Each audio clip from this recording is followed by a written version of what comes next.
Бейиш нуру. Пайгамбарыбыз саллаллаху алейхи вассаламдын бейиштеги кошунасы Зубайр бин Ауам. Биз Курандан окуган пайгамбарлардын жашоосунда кезиктирген хаварийлик макамы даражасы 100 миңдеген сахабанын ичинен бир гана Зубайр бин Ауамга насип болгон. Бул боюнча Аллахтын элчиси саллаллаху алейхи вассалам ар бир пайгамбардын бир хаварийи бар. Менин хаварийим Зубайр бин Ауам деп айткан жайы бар. Хавари сөзү эмне? Хавари сөзүнүн түз мааниси жардамчы деген маанеге келет. Ал эми Олия Челеби хаварийликти карапайым элдерге дос болуу, кыйыр болбоо, кек сактабоо, жумшак мүнөздүү болуу деп сүрөттөйт.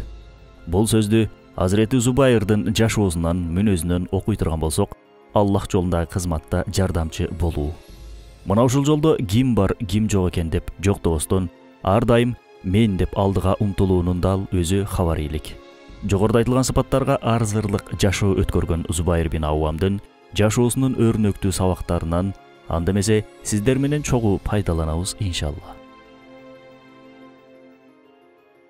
Азирети Зубайрдын апасы Азирети Сафия Расулуллахтын тайэжеси. Пайгамбарыбыз саллаллаху алейхи вассаламдын жубайы Хадича энебиз да Зубайр бин Ауамдын тайэжеси болгон. Азирети Зубайрдын пайгамбар үй бүлөсүнө ушундай жакындыгынан улам алардын үйүнө ээн эркин кирип чыгып турар эле. 16 жаштагы Зубайрдын мындай артыкчылыгы алгачкылардан болуп ислам дини менен таанышуусуна өбөлгө түзгөн. Жума күнү мусулманчылыкты кабыл кылган Азирети Абу Бакр эртеси ишембиде Азирети Зубайрдын мусулмандашуусунун себепкери болгон эле. Азирети Зубайр өзү тууралуу сыймыктануу менен 5-чи болуп исламиятты кабыл кылгандыгын айтып калчу. Пайгамбарлык нуру келгенден кийин нурду жактырбаган жарганат табияттуу адамдар пайда боло баштады. Пайгамбар нурун жактырбагандардын катарында Хадича энебиздин бир тууганы Азирети Зубайрдын тайекеси Науфал бин Хуайлид да бар болчу. 16 жыл бою Азирети Зубайрды ар тараптан колдоп, коштоп келген тайекеси ислам нуру келгенден кийин Зубайрдын баш душманына айланат. Мынакей, көрдүңүзбү? Бейишке барчу жолдун арзан эместигин. Бул жолдо бизге эң жакындарыбыз бут тосуусу мүмкүн. Төө бастымга салып, баарысы бир ооздон каршы чыгуулары мүмкүн. Анткени бул иштин тагдыры ушундай.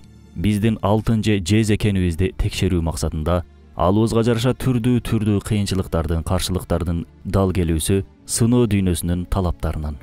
Азирети Зубайр да башынан өткөн кыйынчылыктарды көрдү. Тайекеси Науфал башта айтып көрдү, анан уруп көрдү, түрдүү кыйынчылыктарга дуушар кылды.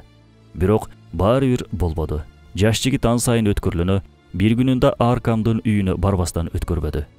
Бул үйдө билесиздер, пайгамбарыбыз саллаллаху алейхи вассаламдын 6 жыл бою Курандан сабак берген болчу. 5 жыл бою Азирети Зубайр тайекесинин зулумдугуна карабай, илим алуусунда, дин кызматында токтоткон жок. Күн ызыкта тамга байлап койду, түтүнгө уулап өлтүрүүгө аракет кылды. Бирок Азирети Зубайр өз ишинен кайтпады. Мындай зомбулукта Азирети Билал эмне кылган болсо, Азирети Сумайя, Азирети Ясирлер эмне кылган болсо, ал дагы алар сыяктуу ахат деп кыйкырып жатты. Баары бир силер айткан путтарга сыйынбайм деп жатты. Бул күрөштүн соңунда капырчылыктын жеңүүсү мүмкүн эмес эле. Науфал бин Хуайлид бир канча убакыттан кийин тажап Азирети Зубайрды өз жайына койду. Аллах элчиси саллаллаху алейхи вассалам бул убактарда кыйынчылык көргөн, азап тарткан ким бар болсо, баарысын сабыр кылууга чакырып, Аллахтын жардамы жакындагандыгын айтып жатты. Зулумдуктар толуп ташкан кезде Хабашистанга көчүү жолу ачылды ошондо. Пайгамбарлыктын 5-чи жылында бир канча сахаба Азирети Усмандын жол баштоосунда Хабашистанга жол тартышты. Арадан 3 ай өткөндөн кийин Хабашистандагы сахабаларга туура эмес бир кабар келет. Кабар Меккелик мушриктердин мусулман болгондугу боюнча эле. Бул кабарды сахабалар угаар менен сүйүнүшө Меккеге жол тартышты. Бирок тилекке каршы Меккеде эч ким эч нерсе өзгөргөн эмес болчу. Дагы эле баягы зулумдук, баягы эле кысым. Өзгөрүлбөгөн бул жагдай Жаффар бин Абу Талиптин башчылыгында 2-чи Хабашистанга көчүүсүнө себеп болуп берди. Ошол жылдарда сахабалар Хабашистанда болушканына карабай, ал жакта да көрүнүктүү эмгектерди жасашкан. Алсак, бир жолу жергиликтүү эл Хабашистандын падышасы Нажашиге баш көтөрүштү. Бул окуяда Азирети Зубайр бүткүл мусулмандарды топтоп Нажашидин талабын талашышты. Жакшылыкта, жамандыкта баары бир кайтып келерин мындан билиңиз. Арадан көптөгөн жылдар өткөндөн кийин Азирети Зубайрдын уулу Абдуллах Меккеде халифалыгын жарыялайт. Ошол доорлордо кандайдыр бир маселе чыгып, Хабашистандан 200 аскер Абдуллах бин Зубайрга жардам бергени келишет. Мына ошону менен жакшылыктын жерде калбаары, анын сөзсүз кайтып келери дагы бир ирет далилденди. Пайгамбарлыктын 10-жылы Аллахтын элчиси жана бүткүл мусулмандар үчүн кайгы жылы катары эсептелип калды. Бул жылы билесиздер, пайгамбарыбыз саллаллаху алейхи вассаламды ар тараптан колдоп турган абасы Абу Талиб каза болот. Жыл айланбай артынан Хадича энебиз да бул дүйнө менен кош айтышат. Бул кабарларды Азирети Зубайр уккандан кийин Хабашистанда бир күндө тура албастан сүйүктүү пайгамбарына жөлөк болуу максатында Меккени көздөй жол тартат. Мадина хижратына чейин пайгамбарыбыз саллаллаху алейхи вассалам Таифке дин жеткирүү максатында келет. Бирок бул жердеги адамдар пайгамбарыбызды кабыл кылуу мындай турсун, ор токмокко алып жөнөтөт. Бул окуядан улам Меккеге Расулуллахты Таифте шейит кетиришти деген суук кабар тарап кетет. Бул суук кабарды Азирети Зубайр угаар менен кылычын колуна алып, Расулуллах жок болгон бул дүйнөдө биздин барлыгыбыздын эмне мааниси бар деп ат үстүндө Меккенин көчөлөрүн айланта чуркап кыйкырып жүрдү. Дал ошол учурда анын алдынан Аллахтын элчиси саллаллаху алейхи вассалам чыга келди. Пайгамбарыбыз саллаллаху алейхи вассалам таңдана: "Эй Зубайр, эмне бул абал?" деп сураганда, Азирети Зубайр эйинтиге: "Я Расулалла, бизге сенин өлүм кабарың келди.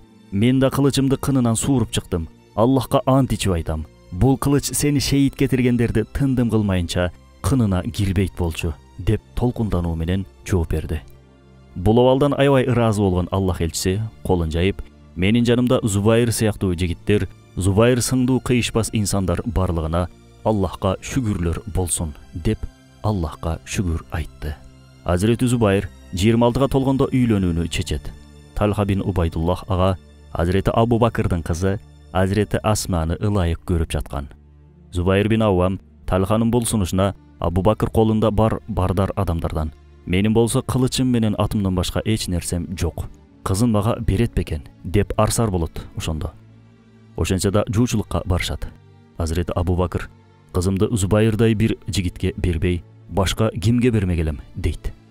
Мынакей, өрнөктүү жашоонун өрнөктүү талаптары. Тилекке каршы бүгүнкү күндө биринчи кезекте жигиттик суралбайт, ыйман суралбайт, намаз, дин суралбайт, баатырдык суралбайт. Иш суралат, диплом суралат, үй-жай, машина суралат. Балким ушундай талаптарыбыздан улам ажырашуунун эсеби күн сайын козугарындай көбөйүп жаткандыр, ким билет. Кийинчерээк Аллах элчиси саллаллаху алейхи вассалам Айша энебизди өз никесине алуусу менен Зубайр бин Аввамдын Расулуллахка болгон туугандыгы дагы да артат. Эми алар бири-бирине тайке, жээн, кайын тууган эле эмес, бажалар да болуп калышкан эле. Мадинага хижрат башталганда көп сахабанын катарында Зубайр бин Аввам да кош бойлуу жубайын атасын Абу Бакырга табыштап көчкө кошулат. Мушриктер пайгамбарыбыз саллаллаху алейхи вассаламды ар жактан издешип, бирок таба алышкан эмес. Алар 3 күн бою Саур үңкүрүндө калышкан болчу. Бул учурда Зубайрдын зайыбы Азирети Асма 7 айлык боюнда болгонуна карабастан 3 күн бою түн бир окумда эч кимге көрүнбөстөн ошол жерге тамак ташыйт. Меккеге баргандар жакшы билишет. Саур үңкүрүнө боюнда бар аял эмес, жөн адамда, жигиттер да араң чыгат. Ошол учурда жолдогу өлүм коркунучун эске алыңыз. Мына ошондой машакаттарга жана тоскоолдуктарга карабай, Азирети Асма акыйкат жолунда кызмат кылуудан артта калган эмес. Азирети Зубайрда жубайы Асмада Аллах үчүн ширин жанын, таттуу уйкусун аянбаган адамдардан болгон. Сахабаны сахаба кылган алардын ушул өзгөчөлүктөрү. Кызмат учурунда ар дайым алдыңкы сапта. Бир кызмат барбы, мен кылам. Бир нерсени арноо керек болсо, мен арнайм. Бирөө түн уйкусун бөлүү керек болсо, анда мен бөлөмүн деген эр жүрөк түшүнүк ээлери болушкан сахабалар. Мен эле кыла беремби, башкалар жокпу деген сөздөр алардын сөздүгүндө таптакыр кездешкен эмес. Ансыз деле уйкусун кана уктап, курсагын дыңгыйта тойгуза жашаган кайсы бир улуу инсанды табуунун өзү күмөн. Сахабалар бул дүйнөдөн андай рахат жашоону издешкен да эмес. Алар бул дүйнөгө ойногон эмес, кызмат кылуу үчүн келишкендигин жакшы түшүнүшкөн. Ошол себептен ар кандай тоскоолдуктарга карабай, диний кызматтарын аксатышкан жок. Бир ойлонуп көрөлүчү. Бүгүн кимибиз дин жолунда элдин ур токмогуна кабылып, жакын туугандар тарабынан жерилдик. Кимибиз дүйнөлүк мансап макамдарга жетүү үчүн өжүрлөнгөнчөлүк, Аллахтын ыраазычылыгын табууда да өжүрлөндүк. Кимибиз дүйнөнү табууга аракет кылгандай аракетибиз үчүн да аракет кылдык.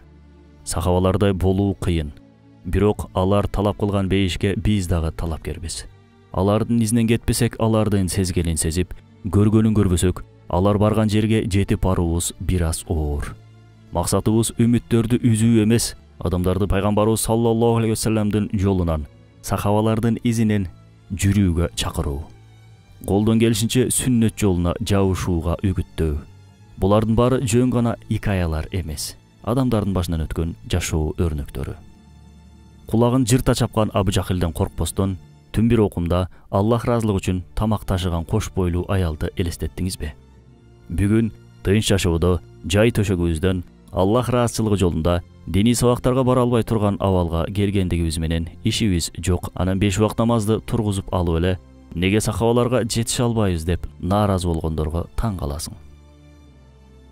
Сахабалар Мадинага көчүп барышкандан кийин жаңы жердин абасына күнө алышпай катуу оорушат. Адамдар арасында булар ушинтип кырылып жок болушат эми деген миш-миштер таркаган эле. Ошондо адамдардын көөдөнүндө бул үммөт жок болбойт деген үмүттү ойгото Азирети Асма көз жарат. Бул бөбөк хижраттын туң перзенти болгон.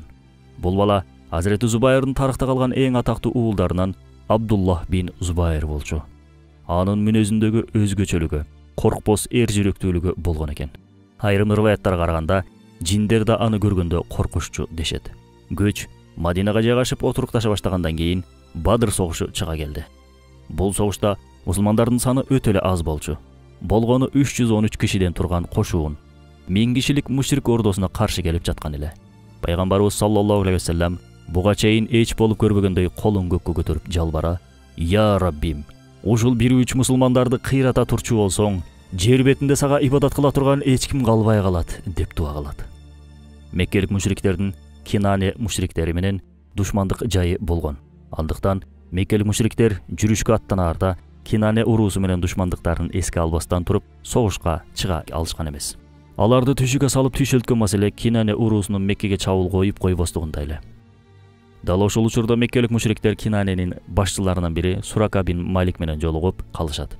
Меккеликтердин мусулмандар менен согушуу аракеттерин уккан Сурака: "Силер бүгүн сөзсүз жеңесиңер. Мен да силер мененмин" деп Меккелик мушриктерге кошулуп согушууга жол алышат. Бул жагдай мушриктерди аябай шыктандырган болчу.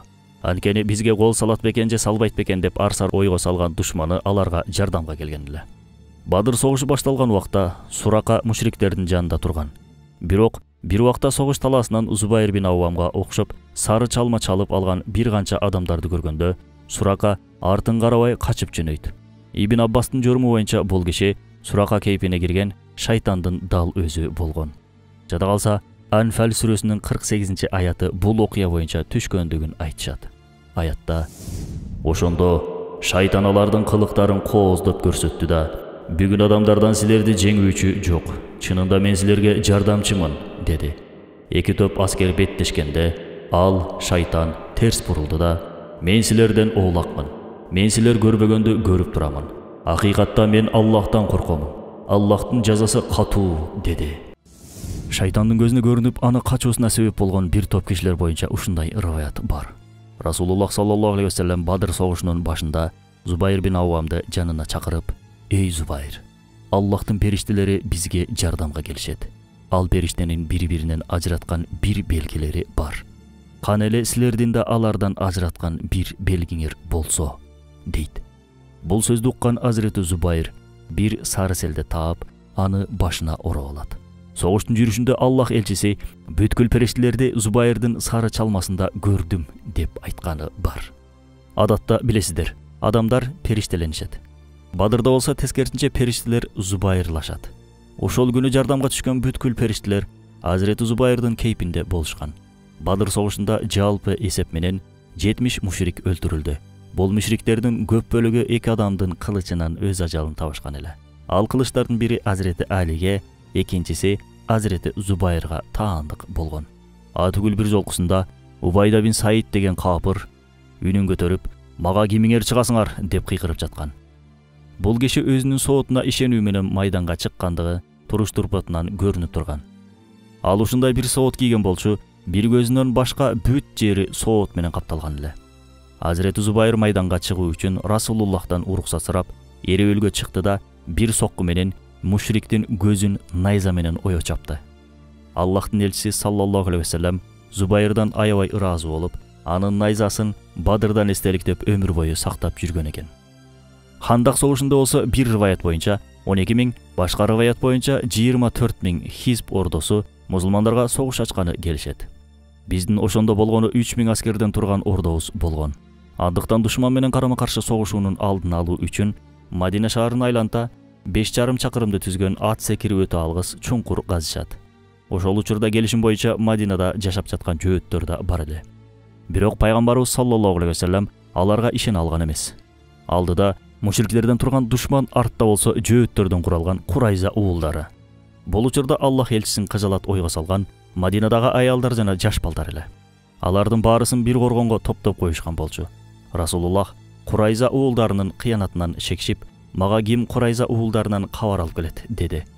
Зубайр бин Аввам мен деп колун көтөрө милдетти өз мойнуна алды. Ошентип Азирети Зубайр 3 жолу Курайза уулдар жөнүндө пайгамбарыбыз саллаллаху алейхи вассаламга маалымат алып келди. Үчүнчүсүндө апам Сафиядан да маалымат алып келдим деди. Пайгамбарыбыз саллаллаху алейхи вассалам тынчылыкпы деп кызга түшкөндө Зубайр бин Аввам жөөттөр коргоодогу аял бала чаканы туткундап, мусулмандарга каалаганын жасатууну көздөп жатышкан экен. Коргондун сыртынан алардын иш-чара сүйлөшүп жатканын уккан апам келе жаткан бир жөөттү өлтүрүп, коргондун ар жагына ыргытып ийиптир. Муну көргөн жөөттөр коргон ичинде аскерлер барлыгын болгоп, корккондугунан кайтып кетишиптир деп айтат. Пайгамбарыбыз саллаллаху алейхи вассалам Зубайрды кубанычтуу маанайда угуп, ар пайгамбардын хаварии бар, менин хавариим дагы Зубайр деп айтат. Азирети Сафия эркек мүнөз согушчул аял болгон экен. Мына ошондуктан баласы Зубайрды да согушчул эр жүрөк болсун деген максатта уулун кичинелигинен ур токмак менен чоңойткон дешет. Албетте, мындай бала тарбиялоо ыкмасы динибизде жок. Кантсе да бул окуялар исламиятка чейин болуп өткөн. Кичинелигинен ур токмокко бышып жетилген Зубайр бин Аввам жашоосундагы акыркы өлүм соккусун айтылуу Жамал окуясында таткан. Бул окуя боюнча буга чейинки чыгарылыштарыбызда айтып бергендигибизден бул жерде көп узартпастан жыйынтыктайбыз. Аллах баарыбызды бейиште Зубайр сымал пайгамбарыбыз саллаллаху алейхи вассаламга кошуна болгондордун кылсын.